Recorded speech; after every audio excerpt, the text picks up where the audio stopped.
Hello from Westminster. This is Rula and Thursday's midday meditation.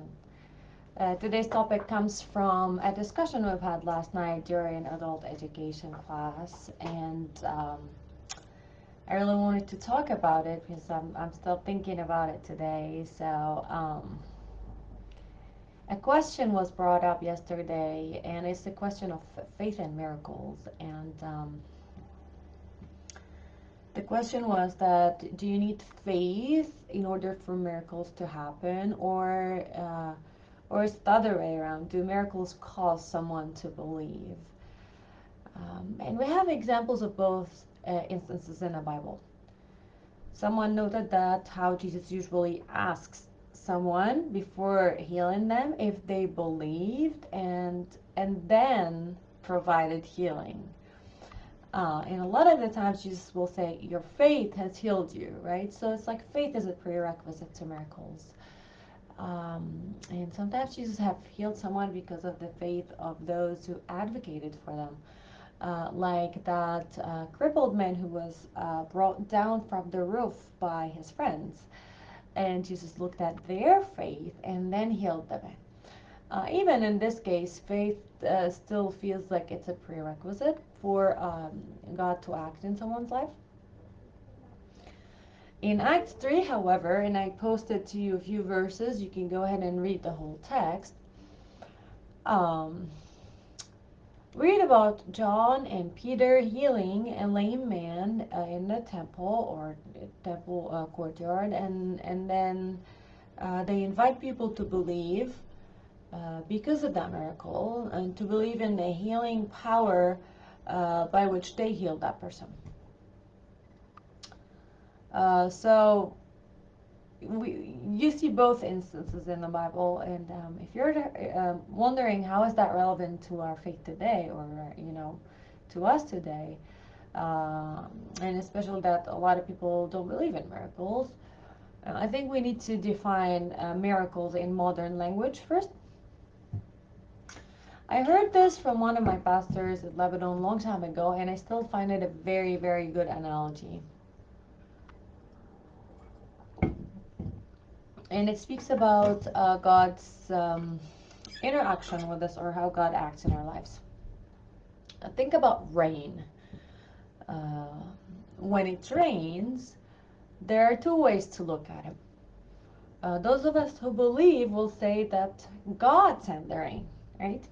And those who don't will, say it rained without thinking that God has anything to do with it.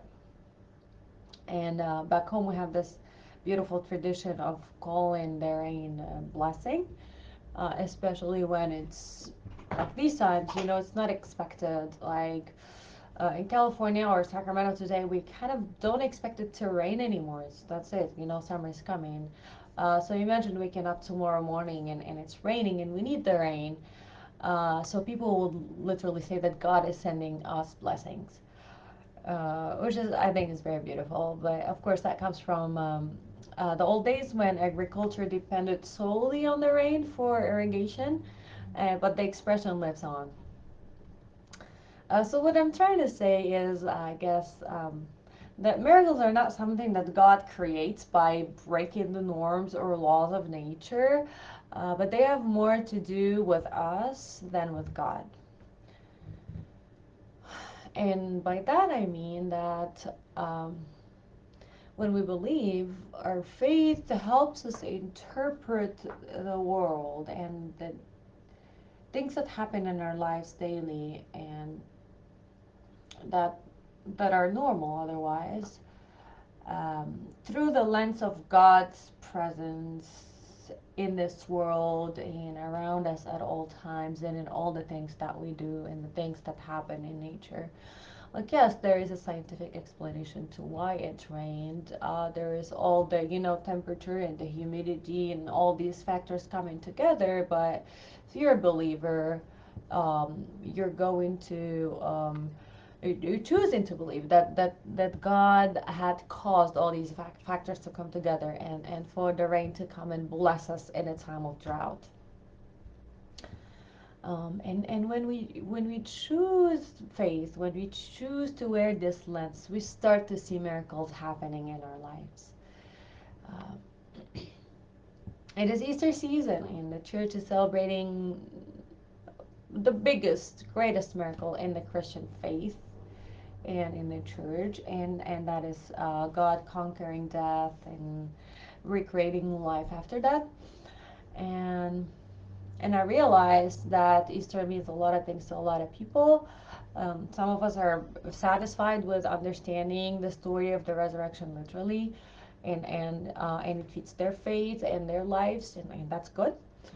And some others try to find some other explanation and other meanings for the experience of uh, Jesus after his death. And there have been many theories and to explain that. And no matter which one you adopt and which one speaks to you, it's also good because then you find what feeds you in your life.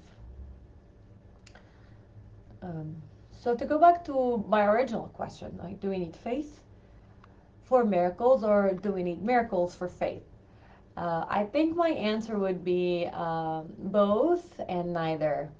Um, Faith helps us to interpret everyday life and mundane events as miracles.